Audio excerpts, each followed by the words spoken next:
नमस्कार मित्रों, एक बार फिर से पीसी हिंदी ज्ञान में आपका हार्दिक अभिनंदन और स्वागत है।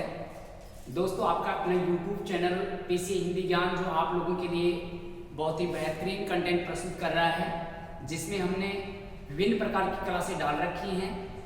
प्लेलिस्ट में जाकर आप सुचारू रूप से उनको देख सकते हैं, जिनमें कुछ संविधान की क्लासें भी डाल रखी हैं और साथ ही अपने हिंदी व्याकरण की क्लासें भी हमने क्रमशः उसमें डाल रखी हैं। और मित्रों, लगभग उसमें क्लासें डाली जा चुकी हैं। कुछ मुख्य टॉपिक बच रहे हैं, उन मुख्य टॉपिकों को हम आगे गति देते हुए चलेंगे। आज हम पढ़ने वाले हैं दोस्तों शब्द युग्म। तो इसी कड़ी में हम चलते हैं और टॉपिक शुरू होता है शब्द युग्म वाला टॉपिक शुरू होता है। शब्द युग्म शब्दों को एकार्थी शब्द भी कहते हैं और इन्हीं को श्रुति सम शब्द भी कहा जाता है। मित्रों, ऐसे अलग अलग नामों से इनको जाना जाता है। हम शब्द युग्म कह सकते हैं क्योंकि जोड़े में आते हैं, और श्रुति सम कह सकते हैं क्योंकि सुनने में एक जैसे लगते हैं, और एकार्थी कह सकते हैं क्योंकि इन शब्दों का अर्थ एक ही प्रकट होता है। अतः ये अलग अलग नामों से जाने जाते हैं। दोस्तों, यहाँ पर कुछ शब्दों के माध्यम से हम आप तक अपनी वाणी से कुछ बताना चाहेंगे, आप तक विचार पहुंचाने का प्रयास करेंगे, जिनको आप समझ सकते हैं और समझकर याद कर सकते हैं। दोस्तों, शुरू करते हैं आरंभ से। तो यहाँ पर एक शब्द आता है आदि, और इस आदि का अर्थ होता है आरंभ होता है। इस आदि का अर्थ क्या होता है दोस्तों? आरंभ, मतलब शुरुआत हो चुकी है। तो ध्यान रखें, ऐसे दो शब्द आते हैं। अगर मान लो मात्रा इसमें छोटी आती है तो छोटी मात्रा का मतलब होता है आरंभ, और अगर मान लो बड़ी मात्रा आ जाए तो इसका अर्थ होता है दोस्तों आदत, या इसको हमें लत कह सकते हैं। और इनको याद करने का तरीका भी आप लोगों को बताया जाएगा। आदि मात्रा छोटी है तो छोटी में यहाँ पर हम बात करें तो आरंभ इसका अर्थ होता है, और आदि मतलब आदत बड़ी होती है। किसी आदमी की कोई आदत पड़ जाती है तो वो बड़ी होती है अपने आप में। तो यहाँ बड़ी मात्रा का अर्थ होगा यहाँ आदत या लत, कि लत लग गई है। ऐसे मित्रों, यहाँ पर एक शब्द आता है जिसको आधि कहते हैं, और एक शब्द आता है जिसको व्याधि कहा जाता है। ये भी अपने शब्द युग्म के अंतर्गत आते हैं। इसमें देखिए आदि है और ये क्या है दोस्तों? व्याधि है। तो यहाँ पर आदि का मतलब हो जाएगा मित्रों मानसिक पीड़ा हो जाएगा। कैसा पीड़ा? कैसी पीड़ा है दोस्तों? मानसिक पीड़ा है जो अपने विचारों से संबंध रखती है, और इसका अर्थ होता है शारीरिक पीड़ा कह सकते हैं। तो ऐसे ही पीड़ाओं के लिए दो शब्द प्रयोग किए जाते हैं, जिसमें एक तो आदि है और एक व्याधि रहने वाला है। और व्याधि के अंतर्गत हम इसका अर्थ जाने तो इसका अर्थ होता है क्या मित्रों? शारीरिक पीड़ा। और एक शब्द और ऐसा हम ग्रहण कर सकते हैं, ये आता है दोस्तों आधि, और ये आधि इसका अर्थ होता है आधा का, यहाँ ग्रहण कर सकते हैं आधा का स्त्री सूचक शब्द, ऐसे इनको हमें ग्रहण कर सकते हैं। तो एक ही शब्द से देखो कितने शब्द हमने बना दिए हैं, और इनको कहते हैं मित्रों शब्द युग्म या श्रुति सम। सुनने में ये समान से लगते हैं।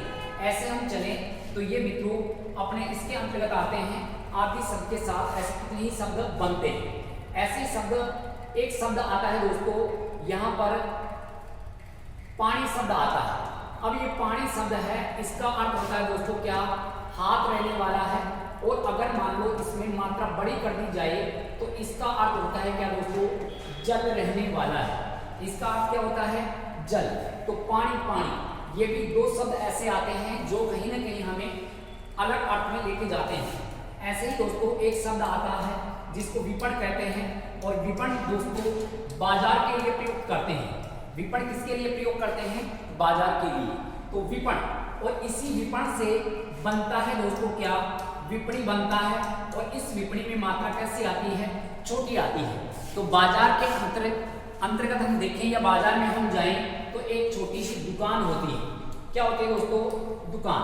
क्योंकि मात्रा छोटी है तो दुकान छोटी होती है। क्यों?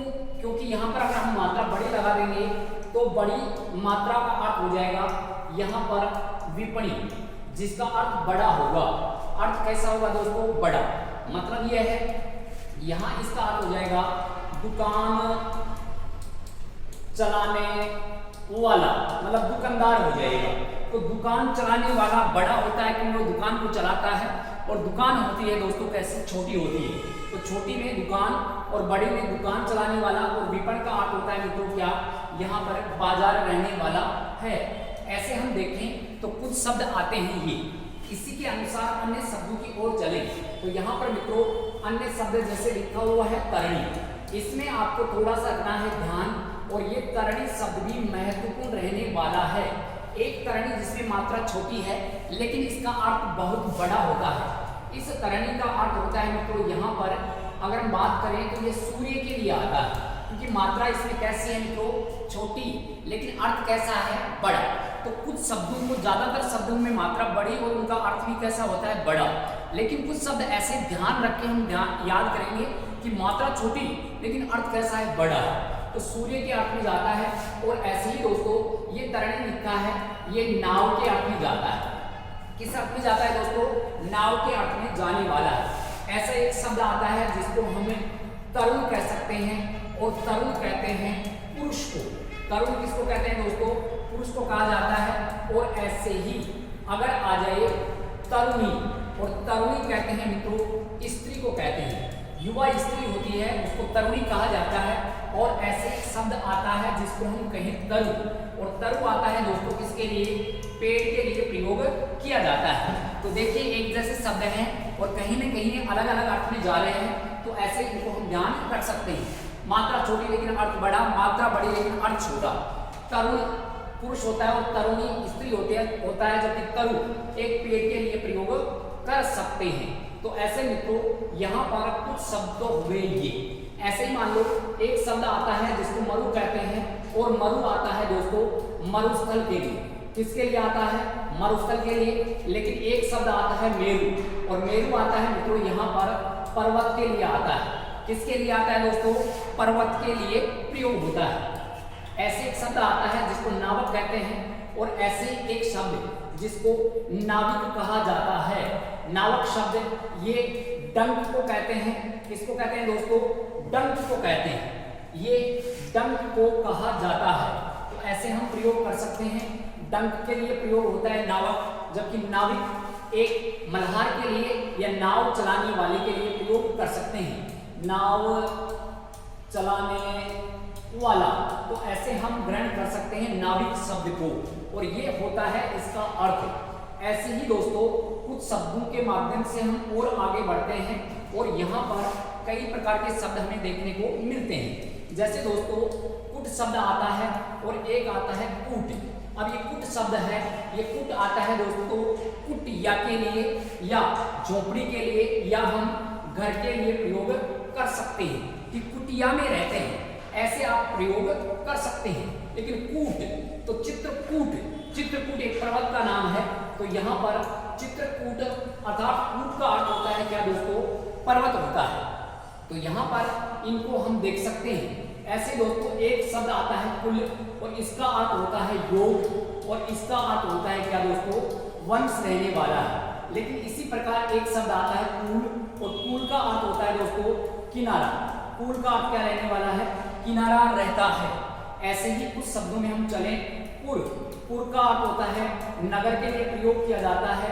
और पूर शब्द ये मित्रों बाढ़ के लिए प्रयोग करते हैं, पूर बाढ़ के लिए प्रयोग करते हैं, जबकि पुर नगर के लिए प्रयोग किया जा सकता है। ऐसे ही शब्द आता है पुरी, और पुरी शब्द ये नगरी के लिए आता है। किसके लिए आता है दोस्तों, नगरी के लिए प्रयोग कर सकते हैं। और पूर शब्द हम फटे पुराने कपड़ों के लिए भी प्रयोग कर सकते हैं।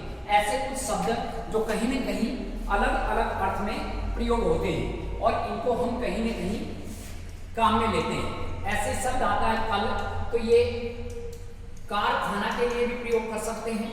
ऐसे ही कल आने वाले के लिए या जाने वाले के लिए। ऐसे कल एक ध्वनि को भी कह सकते हैं, कल कल की ध्वनि। तो ये कल अलग अलग अर्थ में जाएगा। ऐसे ही मित्रों एक शब्द आता है कली, और एक शब्द यहाँ पर आता है गली, जिसमें मात्रा आती है कैसी, बड़ी मात्रा प्रयोग होती है। तो ऐसे ये तीन शब्दों को और हम देख सकते हैं। कली ये कहीं न कहीं एक युग के लिए प्रयोग किया जाता है, और कली ये फूल की डाल के लिए हम प्रयोग कर सकते हैं कली। तो ऐसे ये कुछ शब्द होते हैं जो शब्द युग्म के माध्यम से पूछे जाते हैं। ऐसे ही दोस्तों एक शब्द आता है जो आता है उत्पल, उत्पल आता है, एक आता है उपल, और एक आता है दोस्तों उपला। ऐसे प्रयोग करें तो ये कुछ शब्द हैं जिनको शब्द युग्म के नाम से जाना जाता है।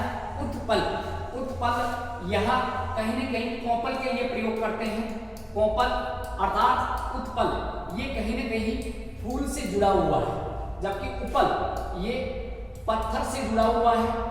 उत्पल, उत्पल कोपल हो गया या फूल हो सकता है, जबकि उपल पत्थर होता है, और उपला ये होते हैं दोस्तों गोबर के कंडे।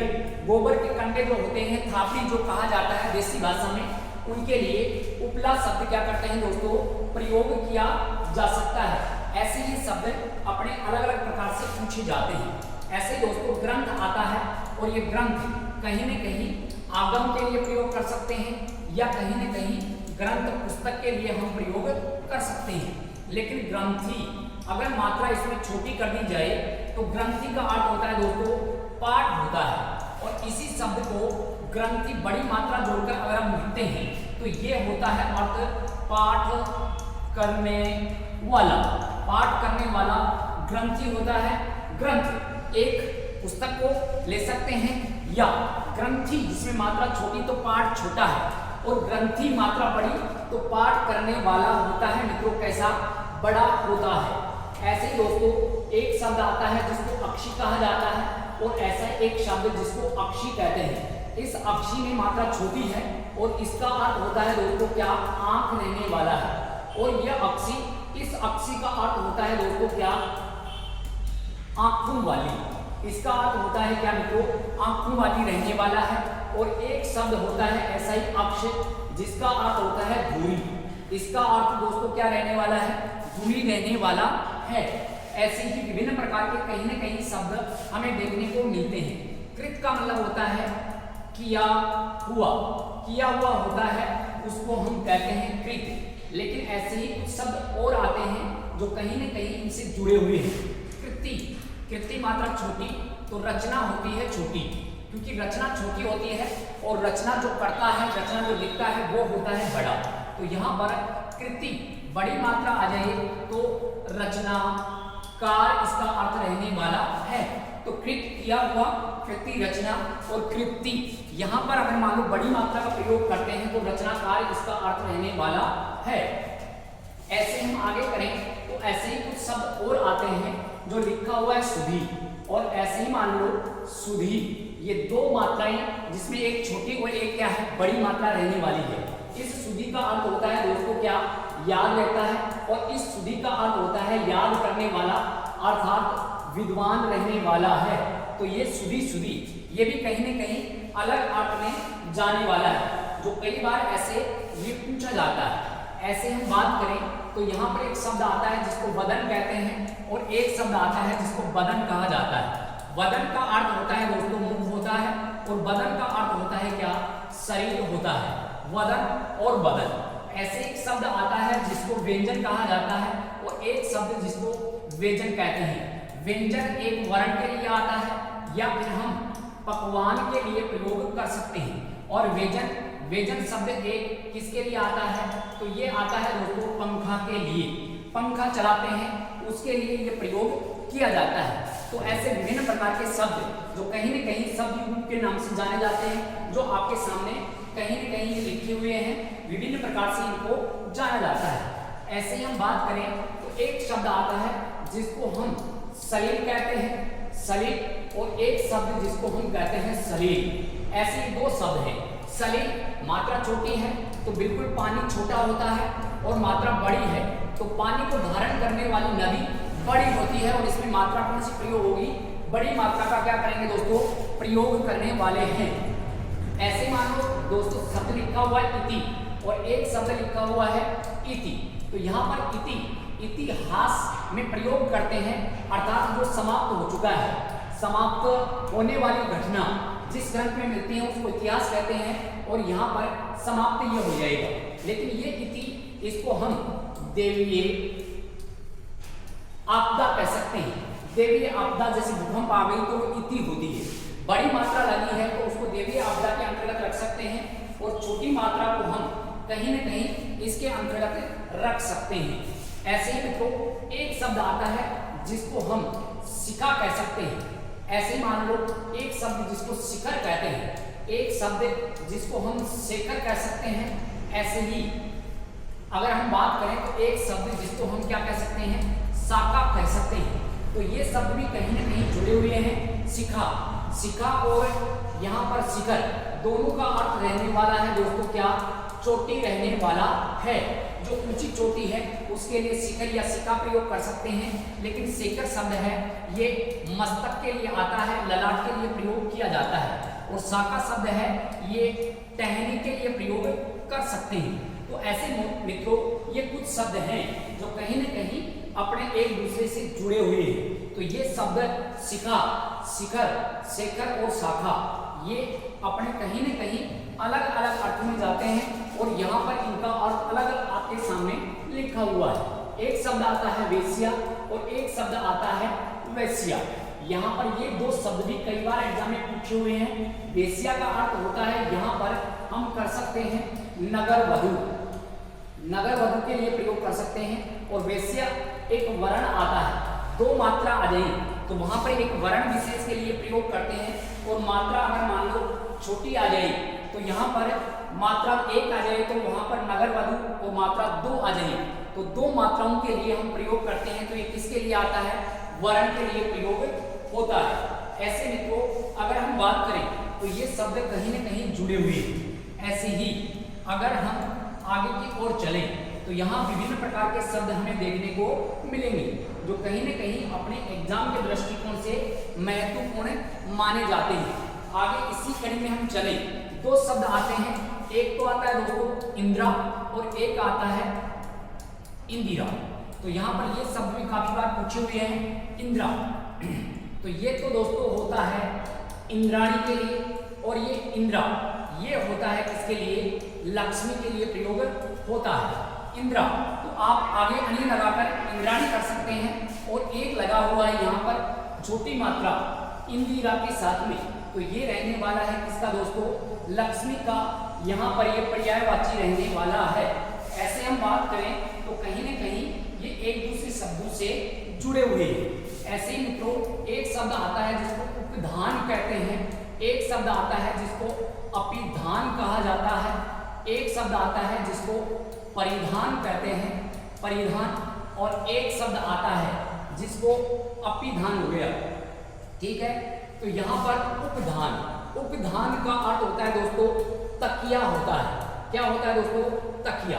अपिधान का अर्थ होता है ढक्कन, ढक्कन ग्रहण कर सकते हैं। और परिधान का अर्थ यहाँ पर हम वस्त्र ग्रहण कर सकते हैं। ऐसे हम प्रयोग करें तो ये विभिन्न प्रकार के शब्द हमें देखने को मिलते हैं जो कहीं न कहीं अपने एग्जाम की दृष्टिकोण से महत्वपूर्ण श्रेणियों के अंतर्गत रखे जाते हैं।